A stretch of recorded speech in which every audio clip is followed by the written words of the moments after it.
Which, এই which শব্দটা বেশ মজার, কারণ হুইচ শব্দটাতে সাধারণত বোঝায় যে একটা নির্দিষ্ট সেট অফ এলিমেন্টস আছে, তার মধ্যে কোনটা, এরকমভাবে বোঝায়। অর্থাৎ কোনটা, কি না, কোনটা। আমরা যখন জিজ্ঞেস করি যে তোমার কলম কোনটা, তার মানে কিন্তু আমরা জিজ্ঞেস করছি যে এখানটাতে 4-5টা কলম আছে, 10টা কলম আছে, তার মধ্যে তোমার কলম কোনটা। আমি যদি জিজ্ঞেস করি যে তোমার প্রিয় কলম কি, তখন কিন্তু আমরা কি জিজ্ঞেস করি, কোনটা জিজ্ঞেস করি না, তাই তো। কিন্তু যখন ফাইনাইট সেট থাকে, একটা লিমিটেড সেট থাকে, তখন আমরা কোনটা জিজ্ঞেস করি, হুইচ জিজ্ঞেস করি।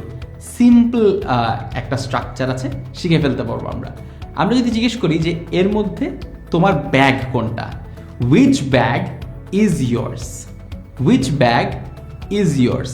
অর্থাৎ সিম্পল একটা স্ট্রাকচার, হুইচ, তারপর আপনি যেই জিনিসটা খুঁজছেন বা যেই জিনিসটা যে সাবজেক্টের মধ্যে আছে, হুইচ ব্যাগ ইজ ইয়ার্স, কোন ব্যাগটি আপনার। আপনি যদি জিজ্ঞেস করতে চান যে এর মধ্যে কোন ব্যাগটি লাল, which bag is red, which bag is bigger.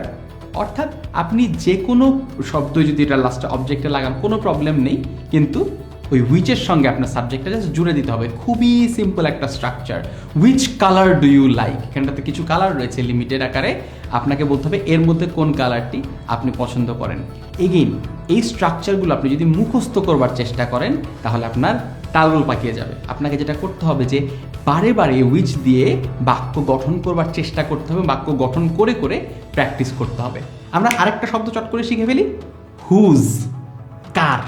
হ্যাঁ, আমরা হুজ কথাটা কখন বলি, যখন আমরা কারো সম্পত্তি বোঝাতে যাই যে এই জিনিসটা কার, তখন আমরা হুজ কথাটা ব্যবহার করি।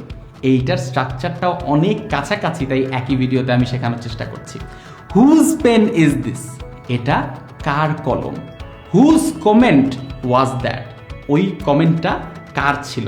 অর্থাৎ আমরা সিম্পলি ওই হুজের সঙ্গে যেই জিনিসটা, অর্থাৎ যেই জিনিসটা কার সম্পত্তি, ওই বস্তুটাকে আমরা অ্যাড করে দিই। Whose pen is this, whose comment was that, whose bag is this. অর্থাৎ এইভাবে করে এই জিনিসটা কার, এই বাক্যটা আমরা গঠন করতে পারি। অর্থাৎ এই ভিডিওতে আমরা হুইচ এবং হুজের খুব সহজ একটা ব্যাখ্যা পেয়ে গেলাম, স্ট্রাকচারটাও পেয়ে গেলাম। প্র্যাকটিস যত বেশি করব তত বেশি মনে থাকবে।